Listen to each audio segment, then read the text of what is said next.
a autorisé cet avant-midi afin que nous puissions partager la parole de Dieu.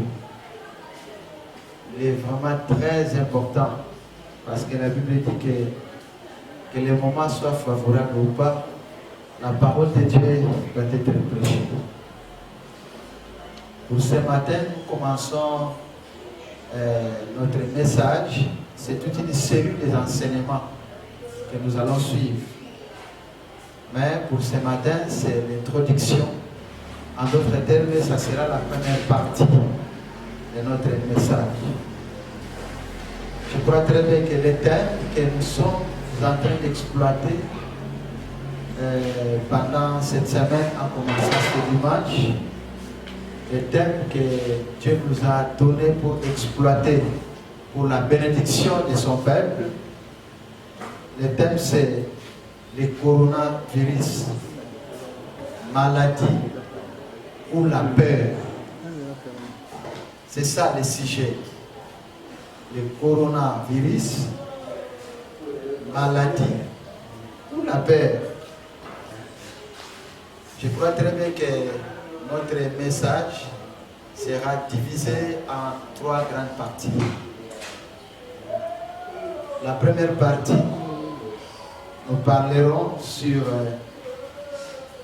bref historique sur ces virus, coronavirus. Et la deuxième partie, nous parlerons précisément sur la maladie. Et la troisième, nous allons parler sur ces concepts, la peur. Amen. Mais en commençant, je pense que j'aimerais que nous puissions lire des passages bibliques.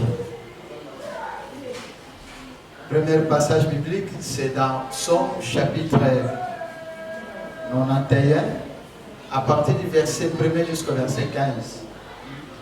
Mais le verset que nous allons plus exploiter, ça sera dans Psaume chapitre 91, à partir du verset 5 jusqu'au verset 7.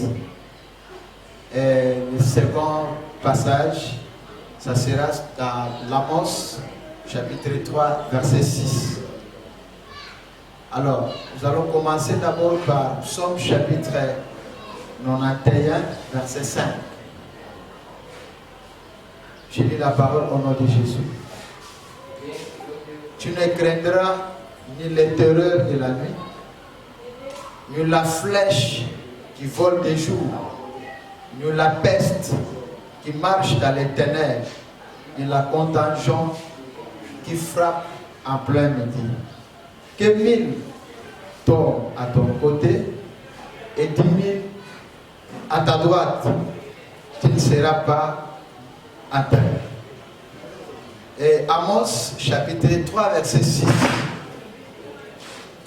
la Bible nous dit: sonne-t-on de la trompette dans une ville sans que le peuple soit dans l'épouvante? Arrive-t-il un malheur dans une ville sans que l'Éternel en soit l'auteur? Seigneur, merci pour cette parole parce que tu veux nous instruire.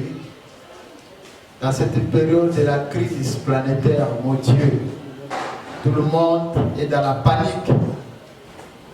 Mais tu nous fais ta grâce et tu nous donnes une parole encourageante ce matin. Dieu, que ta grâce nous accompagne.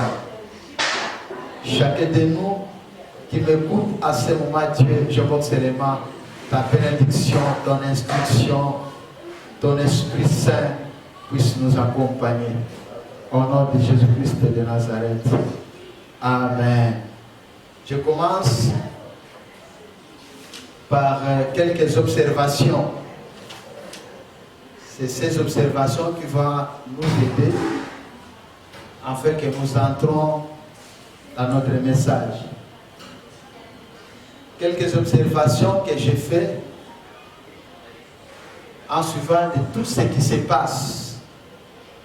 Je remarque chaque jour ce virus est en train de prendre une place importante dans la presse du monde entier. Le coronavirus. J'observe qu'il y a des inquiétudes et je suis en train de voir encore qu'il y a des études qui se forment minutieusement pour chercher la solution, les médicaments, les remèdes à ces virus. Nous écoutons des témoignages positifs comme négatifs. Dans les témoignages négatifs, nous voyons qu'il y a de ceux qui tombent malades. Nous sommes en train de les découvrir. Et du côté positif, les témoignages nous arrivent qu'il y a de ceux qui sont guéris. C'est déjà un témoignage positif. C'est vrai que les citoyens du monde en ont marre, mais ne peuvent s'empêcher d'en parler. Vous allez voir que la télévision diffuse plusieurs déclarations officielles des autres pays dans le monde.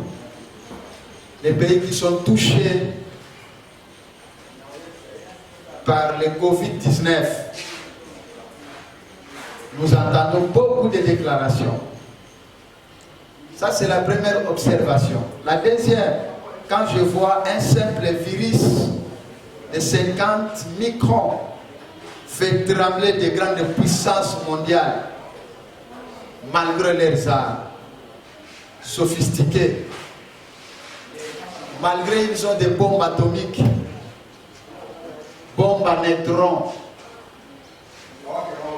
malgré qu'ils ont, n'est-ce pas, des plutonium 239, avions de chasse du type B-52.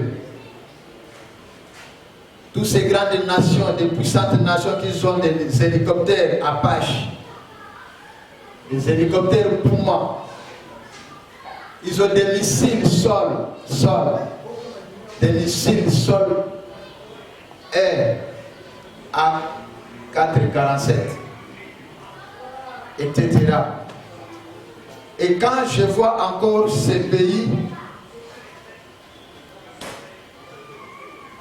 qui sont de grandes puissances, moi je me dis que par rapport à tout ce qu'ils ont comme des matériels sophistiqués, peuvent même stopper l'existence de la planète un jour, la planète Terre. Et ses habitants sont en train de paniquer à ce moment devant ces petits virus qui n'est que 0,0005 mètres. Et vous allez voir que toutes ces grandes nations, toutes ces puissantes nations sont en train, n'est-ce pas, de fermer des places publiques, des grandes places publiques, telles que aéroports, des ports, des stades sont fermés, des galeries, des grands supermarchés, des églises, des écoles, des mosquées sont en train de se fermer. Voici, je réalise quelque chose de grand. C'est là où j'ai compris et je crois que nul n'est comparable à Dieu. Nul n'est comparable à Dieu. Dieu ne panique jamais. Nul n'est comparable à Dieu. Personne d'autre sur la terre qui peut se mesurer à Dieu, qui peut se comparer à Dieu. Car Dieu est Dieu. Parce que Dieu ne panique jamais. Et c'est là où je dis que Dieu est éternel. En observant tous ces événements, voici, je me dis une chose, c'est là où la Bible s'accomplisse. Que les sages ne se glorifient pas de leur sagesse. Que les intelligents ne se glorifient pas de leur intelligence. Que les puissants ne se glorifient pas de leur puissance. Car ceux qui veulent se glorifier, qu'ils se glorifient d'avoir de l'intelligence et de craindre Dieu. et de reconnaître que tout ce qui arrive, Dieu est l'auteur. Je réalise encore quelque chose de très important parce qu'il y a une panique qui circule dans chacun de nous. Nous avons plus peur du virus, mais moi je me dis que la peur du virus que tout le monde craint, je me dis une chose que cette peur, la peur est encore la peur du virus est plus que la peur elle-même que les gens craignent. Alors, la Bible est en train de nous parler d'Amos. Nous commençons d'abord à partir de Amos, chapitre 3. À partir de Amos, chapitre 3, verset 6. Sonne-t-on de la trompette dans une ville sans que le peuple soit dans l'épouvante? Donc, je comprends que la Bible veut nous dire ici, ce virus est comme le son de la trompette, que tout le monde doit se rendre compte, il y a quelque chose qui se passe. Et la Bible continue à dire que arrive-t-il un malheur dans une ville sans que l'Éternel en soit l'auteur? Donc, tout ce qui nous arrive, c'est que Dieu permette. Parce que derrière ça, il y a des leçons à prendre. Vous allez voir que les scientifiques, ils ont leur pensée par rapport à ces virus. Les intelligents ont leur façon de voir. Mais les hommes de Dieu aussi ont leur manière, n'est-ce pas, de concevoir ces virus. Arrive-t-il un malheur dans une ville sans que l'Éternel en soit l'auteur? Comme c'est la première partie, n'est-ce pas, de notre message sur ce thème, le coronavirus, c'est la première partie. Donc, nous allons plus nous focaliser dans l'introduction. Mais avant de continuer, il y a quelques questions que nous allons nous poser. Première question, coronavirus, pour quelle finalité? En d'autres termes, quelle sera la finalité de ces virus?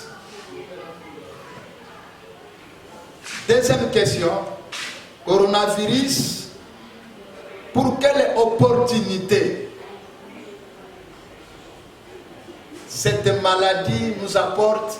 Quelle opportunité? Troisième question, coronavirus, pour quelle éducation? Quel est l'enseignement qu'il nous apporte? Amen. C'est pourquoi nous allons diviser en 3 tableaux dans ce message. C'est comme au début que j'avais dit, notre message, la première partie sur le coronavirus, sera, n'est-ce pas, divisé en 3 grandes parties ou en 3 tableaux. Le premier, nous allons parler sur bref historique du coronavirus parce que les chrétiens doivent connaître ça. Les chrétiens ne peuvent pas rester ignorants. Parce que lorsque la connaissance devient une conviction, la délivrance commence. Vous devrez connaître parce que la connaissance est une puissance. La connaissance est un pouvoir. Il faut que tu puisses savoir. En dehors de suivre seulement la télé, mais il fallait aussi comprendre, ne fût-ce qu'avoir une brève historique de ces virus. C'est très important. Et la deuxième partie, qui est le deuxième tableau, nous parlerons sur la maladie, comme je venais de vous dire bien avant, qu'il y a la première partie, c'est la brève historique de ces virus. On doit connaître quand même l'origine, la source, pourquoi à ce moment, très important. Et la deuxième partie, je crois très bien que ça sera, on va parler sur la maladie. Et le troisième tableau, nous allons, n'est-ce pas, nous asseoir sur la peur qui est en train d'animer. Nous allons exploiter très bien ces concepts de la peur. Commençons d'abord par la première partie sur bref historique du coronavirus. Je sais qu'il y a eu dans le monde, il y a des hommes qui ont prédit sur ça. Et je pense que même dans les réseaux sociaux, nous sommes en train de voir de gauche à droite des messages qui coulent, n'est-ce pas, qui tombent dans nos téléphones de gauche à droite. Et je suis allé tomber, n'est-ce pas, dans une pièce là où on montre qu'il y avait aussi un homme, Nostradamus, qui a prédit dans les années 1555, dans le 16e siècle, il a parlé. Et lorsque nous voyons que ce qu'il avait prédit, c'est une chose que nous sommes en train de vivre maintenant. Ça, il en a parlé, c'est très important.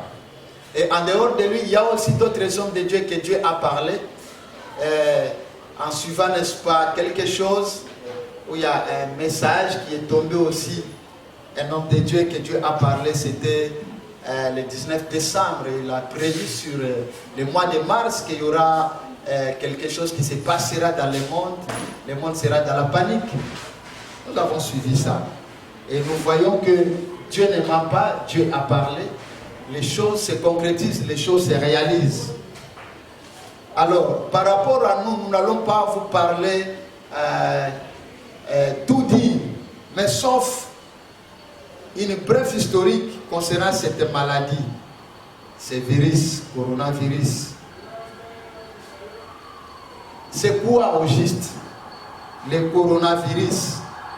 C'est une grande famille de virus qui se transmet de l'animal à l'homme et qui provoque des maladies syndromes respiratoires au Moyen-Orient, syndrome respiratoire aigu sévère et qui tue les gens.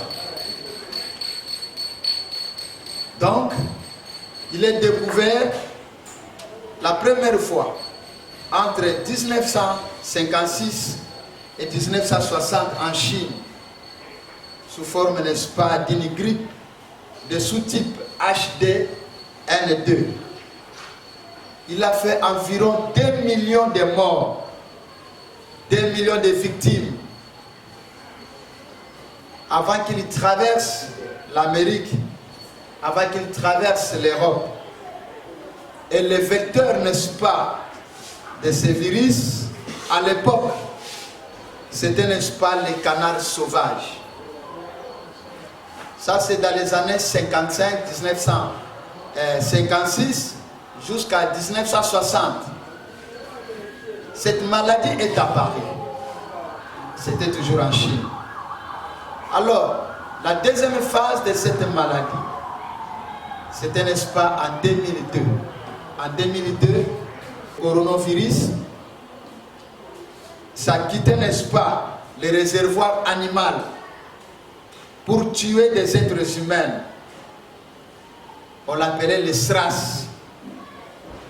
C'est toujours en Chine. Il tua 916 personnes. Et il a rendu malade 850 autres. Principalement, toujours dans ces pays, la Chine. Et pour qu'on puisse traiter ça, ça coûtait plus de 40 milliards d'euros.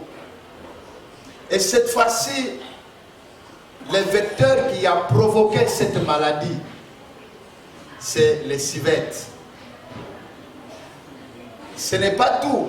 En 2012, ce virus s'est réapparu encore.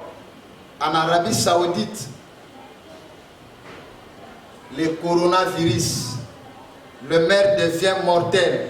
Il a fait un peu moins de morts, mais presque 900 morts. Alors, le vecteur, cette fois-ci, de la transmission de ces virus, de cette maladie, c'était les dromadaires. Mais maintenant, dans cette phase où nous sommes, et le Covid-19 est apparu, ça c'est pour la 3e fois, toujours dans les pays, la Chine, et nous suivons de gauche à droite chaque fois les informations qui se passent, on est en train de nous parler. Pourquoi je devrais vous dire ça? Peut-être il y a de ceux qui doutent. Non, ne doutez pas, la maladie existe. Le virus est là, la maladie est là. Ça existe. Ça existe. C'est pourquoi je devrais vous parler ces preuves historiques. Et tant que chrétien, tu dois connaître, tu dois comprendre ça. Tu dois savoir que non, ce n'est pas de l'aventure, mais c'est quelque chose qui existe, ça n'a pas commencé aujourd'hui. Ça, c'est le premier tableau concernant les preuves historiques de la maladie coronavirus. Nous entrons maintenant dans la 2e phase, la maladie. Qu'est-ce que nous voulons apprendre sur la maladie? Je sais une chose, que dans l'histoire du monde et dans la Bible nous révèle, même l'histoire du monde nous parle, qu'il y a eu beaucoup de pandémies dans le monde. Ce n'est pas seulement ces virus, il y a eu d'autres maladies plus féminines que ce virus corona, Covid-19. Parmi les maladies, la Bible d'abord nous parle de la peste. Parce qu'une période dans la Bible, la peste a ravagé le monde. Et lorsque nous quittons la peste, nous voyons encore à partir de 1970, maladies comme le sida. Le sida, c'est une maladie aussi qui a envahi le monde. En dehors du sida, nous voyons encore la grippe espagnole. En dehors de la grippe espagnole, nous voyons encore la maladie telle que Ebola. En dehors de l'Ebola, une période, la tuberculose a ravagé aussi le monde. En dehors de ça, nous voyons encore la fièvre variole, la choléra, tuberculose que je venais déjà de citer. Ça prouve à suffisance que le coronavirus n'est pas le premier, elle ne sera pas la dernière. Donc, on ne peut pas continuer à avoir peur parce qu'il y a eu une succession de maladies qui a ravagé la planète, mais on a trouvé toujours la solution. Parce que Dieu donne toujours à l'homme l'intelligence. Dieu donne toujours à l'homme, et à chaque fois, vous devrez savoir une chose, lorsqu'il y a une crise qui envahit le monde, c'est qu'il y a une réforme qui se fait. C'est qu'il y a une réforme qui se prépare. Et vous allez voir que dans les jours qui viennent, il y aura même une réforme politique, économique, une réforme sociale. Chaque crise qui arrive, qu'on ne voit pas seulement du côté négatif, mais changeons, n'est-ce pas, cette crise par l'opportunité. Même nous les chrétiens, ça doit être pour nous une opportunité, parce que vous allez voir que même il y avait des gens dans leur maison qui ne priaient plus. Vous allez voir que le papa il sort le matin, directement il prend son sac, il est allé au travail, il ne priait plus. Vous allez voir que les familles ne se réunissaient plus ensemble pour qu'ils prient. Mais voici l'opportunité de cette maladie nous amène que maintenant, il n'y aura plus de culte d'ensemble dans nos églises. Nous serons maintenant dans nos maisons. C'est aussi une grande opportunité, n'est-ce pas, pour aller encore rallumer ou réanimer encore la puissance de la prière qu'on avait perdue dans nos foyers. C'est une opportunité pour nous. Donc, étant qu'un enfant de Dieu qui ne voit pas cette maladie, qui ne voit pas la peur, qui ne voit pas la mort, mais au contraire, changeons la peur à l'opportunité. C'est très important. Donc pour dire que s'il y a eu de grandes maladies, de grands virus qui se sont succédés, ça n'a pas terminé la planète. À plus forte raison, ces petits virus. C'est très important. C'est pourquoi, étant que nom de Dieu, je devrais venir te parler, comme nous sommes dans notre première partie, que la maladie est vraie, mais ce n'est pas seulement le coronavirus qui doit nous faire paniquer, mais il y a eu des maladies plus que même ça. Le sida plus que même ça. On a trouvé la solution. Ça c'était, n'est-ce pas, dans la deuxième phase, ou le deuxième tableau que je parle sur la maladie. Ici, je voulais parler qu'en dehors de ces virus Covid-19, il y a eu d'autres maladies qui se sont succédées. Plus graves peut-être ça. Alors, parlons maintenant dans la troisième phase, ou le troisième tableau sur la peur. Sur la peur. Les problèmes de la peur. Les problèmes de la peur, parce que tout le monde a peur. Je pense que concernant la peur, les problèmes de la peur ne tombent pas du ciel. C'est normal que tu puisses avoir peur, je puisse avoir peur. Pourquoi tu dois avoir peur? Pourquoi je dois avoir peur? Parce que partout il y a des inquiétudes. C'est de la manière que l'information nous sont arrivées. C'est de la façon que les responsables des médias, les responsables politiques, qui nous ont informés, c'est de dans cette façon-là que la peur a embrassé tout le monde. Parce que les informations qui viennent et qui venaient, souvent c'était des informations alarmantes, qui commençaient déjà à partir de la Chine. On voyait comment les gens sont en train de mourir. Il y avait même de ceux qui commençaient, n'est-ce pas, à minimiser la situation, pour dire que la Chine c'est un pays enfermé, le pays qui n'est pas efficace, il ne maîtrise rien, c'est un pays en catastrophe. C'est suite à toutes ces informations que chacun a embrassé. C'est ce qui a apporté, n'est-ce pas, la peur. Pourquoi on a la peur? Parce que chacun de nous craint d'abord la mort. La peur de la mort. La peur de l'inconnu. Qu'est-ce que je vais devenir? Si ça serait moi. Tout le monde a la peur.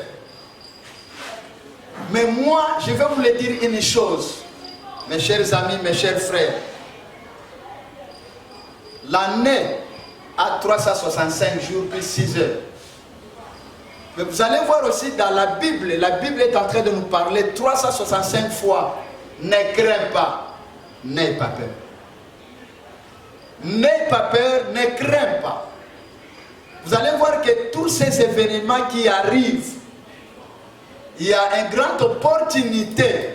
Mais la seule chose, ne crains pas, n'aie pas peur. 365 fois dans la Bible.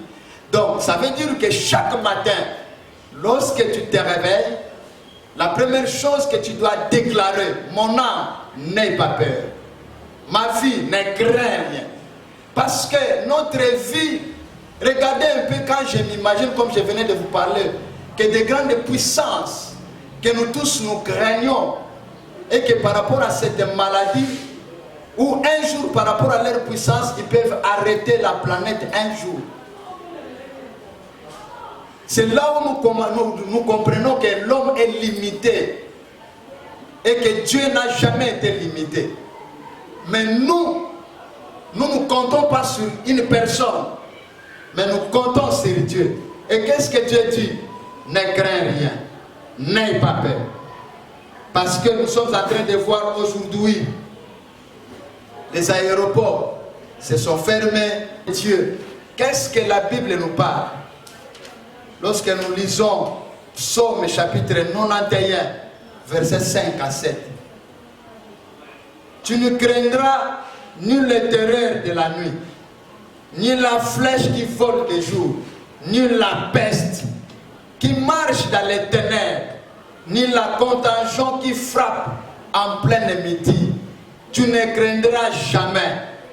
Ça veut dire que, comme je venais de vous dire que dans Amos, chapitre 3, verset 6, qui dit « Sonne-t-on de la trompette dans une ville, sans que le peuple soit dans l'épouvante? Arrive-t-il un malheur dans une ville, sans que l'Éternel en soit l'auteur ?» Prenons d'abord la deuxième partie, la partie B, dans Amos 3. Arrive-t-il un malheur dans une ville, sans que l'Éternel en soit l'auteur? C'est vrai que tout le monde peut interpréter de sa façon, mais moi, étant qu'un homme de Dieu, je dis que coronavirus qui est arrivé, c'est que Dieu a permis que ça arrive.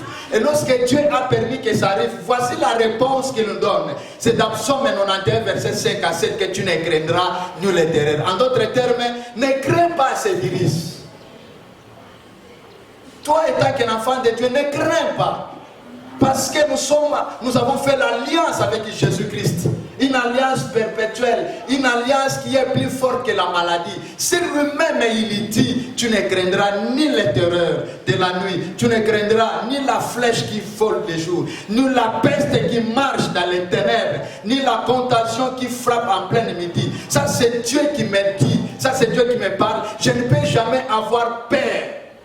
C'est pourquoi dans la deuxième partie, laisse-moi vous dire, je vous dirai que la peur, c'est une arme de politique. Ne crains pas, n'aie pas peur. La peur, c'est l'arme du diable. Ne crains pas. Toi, tu ne fais pas partie des personnes qui doivent mourir avec ces virus. Parce que toi, tu crois à Dieu. Lorsque tu déclares seulement que moi, je ne mourrai pas. Moi, cette maladie n'entrera pas dans ma maison. Dans mes enfants, aucun enfant mourra à travers cette maladie. Lorsque tu déclares ça, sache très bien que cette déclaration, c'est une puissance, c'est un pouvoir. Et tu ne mourras pas. Et la Bible dit, tu ne craindras nul le terreur de la nuit, ni les flèches qui volent le jour, ni la peste qui marche dans les ténèbres, ni la contagion qui frappe en plein midi. Que 1000 tombent à ton côté et 10 000 à ta droite et tu ne seras pas atteint. Tu peux entendre à côté de toi dans les quartiers, mais pour toi, sache très bien que Dieu t'épargne parce que tu es dans l'alliance que tu as fait. Ce n'est pas avec n'importe qui, mais avec Jésus-Christ. C'est cette alliance qui est plus forte que la mort. Il te protégera, il te gardera. Parce que Dieu qui a autorisé que dans ce temps de la fin, dans cette période que nous vivons, et que Dieu a permis de tels virus qui viennent secouer le monde, en quelque sorte, ces virus aussi viennent accomplir la parole de Dieu.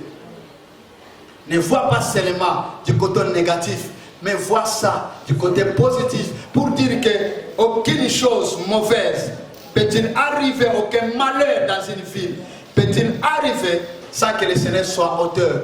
C'est Dieu qui est le maître de l'histoire. C'est Dieu qui connaît. C'est Dieu qui connaît. C'est pourquoi, moi je vais te parler une chose. Ne crains rien. Enfant de Dieu, n'aie pas peur. Dieu est avec toi. Souviens-toi que tu dois accomplir ta mission. Aussi longtemps que ton objectif sur la terre, aussi longtemps que ton but sur la terre n'est pas encore atteint, aussi longtemps que ta mission sur la terre n'est pas encore accomplie, sache une chose, que tu ne mourras pas. Cette maladie ne t'atteindra pas. La Bible dit, tu ne craindras ni les terreurs de la nuit, ni la flèche qui vole de jour, ni la peste qui marche dans les ténèbres, ni la contagion qui frappe en pleine midi. Que 1000 tombent à ton côté et 10 000 à ta droite. Mais toi, tu es entre les mains de Dieu. Ta vie est entre les mains de Dieu. La seule chose, une recommandation que je peux te faire, tu dois, n'est-ce pas, te soumettre à toutes les conditions, à toutes les recommandations que les médecins nous prescrivent. La sensibilisation qu'on est en train de faire pour chacun de nous, de rester à la maison, d'être à côté, de ne pas saluer avec les mains, Toi seulement, tu dois faire quoi? Exécute ça. C'est pour ta protection. Mais en dehors de ça, la seule chose, fais confiance à celui qui t'a créé. Tu es créé à l'image de Dieu. Tu as un objectif sur la terre. Tu as une mission que tu dois accomplir. Aussi longtemps que la mission n'est pas encore achevée, tu ne mourras jamais. Il faut avoir la foi. C'est à ce moment où la Bible dit que mon peuple vivra par la foi. Il faut avoir la foi. Il faut avoir la foi. C'est pourquoi ne crains rien, n'aie pas peur. 365 fois écrit dans la Bible, ne crains rien, n'aie pas peur. Et je te dis ce matin, ne crains rien, n'aie pas peur. Et Dieu te bénira. C'était vraiment notre première partie de notre message. Et nous allons continuer dans la deuxième partie. C'est pourquoi, là où tu es, je vais prier pour toi. Je vais faire quelques déclarations afin que le Seigneur te garde, te protège. Et Dieu ne te laissera pas. Et là où nous sommes, nous allons prier. Seigneur, je confie le monde entier. Tu connais, n'est-ce pas, la crise qui est en train de traverser le monde. Tu connais chacun de nous là où il se retrouve, à l'hôpital, même ceux qui sont déjà atteints de ce virus. Toi, Dieu, que tu les guéris, je proclame la guérison.